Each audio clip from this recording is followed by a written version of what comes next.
শুকোৱাৰ পিছত মই আকৌ ৰাতিটো এনেকৈ নিমখত সানি থৈ দিছিলোঁ। নিমখত সানি দিয়াৰ পিছত আপোনাৰ নিমখৰ পানীটো টুকি যাবৰ কাৰণে এতিয়া মই চোতালৰ খাৰহিতেন এনেকৈ টুকি থৈছোঁ। এতিয়া মই মছলাখিনি ভাজি ল'ম। মই দেখুৱাওঁ আপোনালোকক কি মছলা দিম। চামুচ মেথি গুটি দিছোঁ, চামুচ ক'লা সৰিয়হ দিছোঁ, বগা সৰিয়হ দিম মই, বগা সৰিয়হ ইয়াত অকণমান কম দিম। বগা সৰিয়হ দিছোঁ, 2 চামুচ জিৰা দিছোঁ, চব দিছোঁ। মিক্সিত গুড়ি কৰি ল'ম ধুনীয়াকৈ।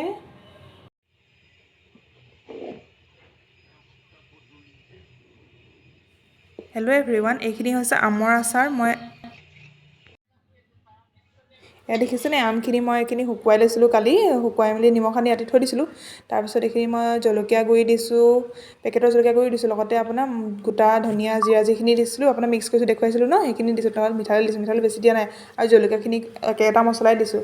এই আমখিনি মই মিক্স কৰিলোঁ মছলাৰ সৈতে। এয়া দেখিছেনে এই জলকীয়াখিনি ধুই কৰি শুকুৱাই থৈছিলোঁ মই, 2 দিন শুকুৱাইছোঁ জলকীয়াখিনি দেই, নহ'লে গোন্ধাই যাব পাৰে নহয়, আকৌ পটককৈ বেয়া হৈ যায় ন জলকীয়া। ইয়াতে মই ভিনেগাৰ ইউজ কৰা নাই ক'তো, নিমখতো আমতো কৰা নাই, আপোনাৰ জলকীয়াটো কৰা নাই। ইয়াতে মাত্ৰ মই নেমু ৰস দি দিছোঁ, আৰু জলকীয়াখিনি দেখিছে তাতো মই একেখিনি মছলাই ব্যৱহাৰ কৰিছোঁ, মাত্ৰ জলকীয়া পাউডাৰটো দিয়া নাই, বাকী চব একেটাই।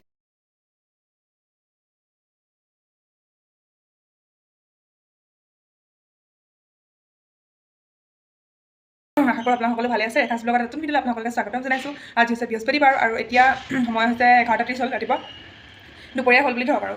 তাৰপিছতে আজি মই এটা মানে বোলো শ্বৰ্ট ভিডিঅ' বনাওঁ। মই যোৱা কেইবাদিনো হ'ল শ্বৰ্ট ভিডিঅ' বনোৱা নাই, বনাব লাগি থাকে ন, মানে নতুন কণ্টেণ্ট মই কি আনিব পাৰোঁ সেইটো মই ভাবি থাকোঁ। তাৰপৰা এটা মানে আহিছে আইডিয়া, তো সেইকাৰণে ভাবিছোঁ আপোনালোকৰ লগত ট্ৰাই কৰোঁ। সেইকাৰণে অকণমান চুলি অকণ ভালকৈ বান্ধি লৈছোঁ আৰু। তাৰপিছতে আজি মই আপোনালোকৰ ব্লগটোক দেখুৱাম যে মই লাষ্ট ব্লগত দিয়া নাছিলোঁ, মই আমৰ আচাৰ আৰু আপোনাৰ জলকীয়া আচাৰ বনাইছিলোঁ। সেইকেইটা মই অকণমান শ্বুট কৰিছোঁ, কাৰণ একেদিনাখনত আচাৰ বনাব নোৱাৰি ন, আচাৰ বনাবলৈ তেনেহ'লে 2-3 দিন সময় লাগে। তাৰপিছত জলকীয়া আচাৰখিনি বাৰু 2 দিনতে হৈ গ'ল, সেইটো মানে ভিডিঅ' দিয়া হোৱাই নাছিলে। মই ভাবিছোঁ কি ভিডিঅ'টো দি দিম ইয়াৰ লগতে, এইটোতে মই বোলো এড কৰি দিম। আৰু লগতে মই আজি এখন শাড়ীৰ কাহিনী কওঁ আপোনালোকক। শাড়ীখন হৈছে 25 বছৰ পুৰণি শাড়ীখন আমাৰ মায়ে মানে মই জন্ম হোৱাৰ আগতেই কিনিছিলে। এতিয়াতো পাপাও নাই, মাক বোলে পাপাই বিয়া পতাৰ পাছত প্ৰথম গিফ্ট দিছিলে দেই। তেতিয়া আৰু বানাৰসী শাড়ীৰ দাম বহুত নহয় জানো, বানাৰসী শাড়ী এখন। তাৰপৰা মই ভাবিলোঁ কি শাড়ীখনটো মায়ে মোক দি দিলে যিহেতু, মই এইখনটো ৰিউজ কৰিব পাৰোঁ ন।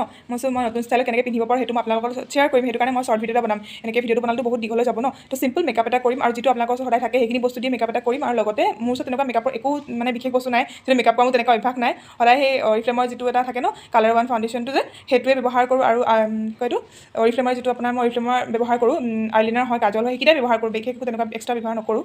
তাৰপিছতে আজি ব্লগটোতে মই আপোনালোকক দেখুৱাম আৰু 3টামান বস্তু দেখুৱাম মই আপোনালোকক, যে মানে আমি ফ্লিপকাৰ্টৰ পৰা অৰ্ডাৰ দিছিলোঁ ৱাৰ্ড্ৰপ ন। এতিয়া আমি ট্ৰান্সফাৰেবল মানুহ হয়, তো ইয়াৰ কাৰণেতো ৱাৰ্ড্ৰপটো আমি ডাঙৰ কিনি ল'লে নহ'ব, গডৰেজটো আকৌ লৈ যাবৰ কাৰণে দিগদাৰ হয় ইফালৰ পৰা সিফালে। তো সেইকাৰণে ভাবিছিলোঁ কি ফ্লিপকাৰ্টৰ পৰা অৰ্ডাৰ দি লওঁ। ফ্লিপকাৰ্টৰ পৰা মই প্ৰথমতে এটা অৰ্ডাৰ দি চাইছিলোঁ কেনেকুৱা আছিলে, এটাটো ইমান ভাল পালোঁ নহয়, বহুত মানে আপোনাৰ দামো কম হয় আৰু আপোনাৰ বহুত কামত আহে মানে। তাৰপিছতে আপোনাৰ 2-3টা অৰ্ডাৰ দিলোঁ, আৰু চুৰ এটা অৰ্ডাৰ দিছিলোঁ, টুকুৰ কাৰণে এটা প্লাষ্টিকৰ মানে ৱাৰ্ড্ৰপ অৰ্ডাৰ দিছিলোঁ।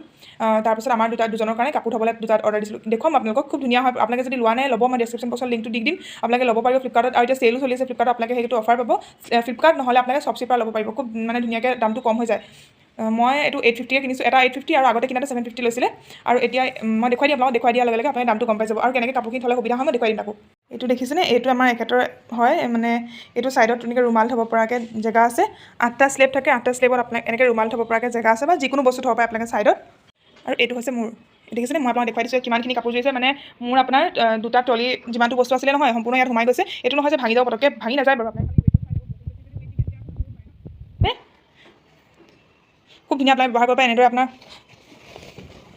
এখন কভাৰ চেইন চিষ্টেম হয়, এইটো দেখিছেনে, ডাঙৰ হয়। মই দেখুৱাই দিম ৰ'ব। মোৰ সমানে বুলি ধৰক, মইতো 5.5 আছোঁতো, তো মোৰ পৰা সমানে আৰু অকণমান মানে শ্লাইড ওখ, সিমানটো চাইজৰে আপোনাৰ ভাল হয় বস্তুটো, ব্যৱহাৰ কৰিব পাৰে আপোনালোকে। টুকু ভাগৰ দেই, এইটো তাৰ ঢোল থোৱা আছে, তাৰ চেছ বৰ্ড থোৱা আছে, দেউতাকে নতুনকৈ চেছ খেলিবলৈ শিকাই আছে তাক। তাৰপিছত ইয়াতে দেখিছেনে, ইয়াতে আপোনালোকে যিকোনো বস্তু থ'ব পাৰে। আমাৰো কিছুমান বস্তু থোৱা আছে পুৰণা, ইয়াতে এটা চুইমিঙৰ বস্তু থোৱা আছে, ইয়াতে তাৰে বস্তু থোৱা আছে, আৰু লাষ্টত তাৰ কিতাপ চিতাপ থোৱা আছে। খুব ধুনীয়া হয়। এইটো 650 হয়, কিন্তু কোৱালিটিটো বহুত ভাল হয়। এইটো মানে লুজ প্লাষ্টিক নহয়, মানে এইটো অলপ ষ্ট্ৰং হয় বস্তুটো। এইটো হৈছে চুৰেক, এইটো আপোনাৰ কিমান হ'ব, মোৰ মানে আপোনাৰ কাললৈকে আধা, আৰু বৰ বেছি ডাঙৰো নহয়, দেখিছেনে। এইটো বহুত ভাল হয় বস্তুটো, ব্যৱহাৰ কৰিব আপোনালোকে। দামটো বেছি নহয়, 350 টকা নে 70 টকা সিমানেই লৈছিলে। দেখিছে, এনেকৈ চেইন চিষ্টেম আছে, ইয়াতে আমি জোতা চেণ্ডেল থ'ব পাৰোঁ। এইটো দেখিছেনে, এনেকৈ থ'লে ধূলি চুলিও নালাগে ন, দেখিছেনে।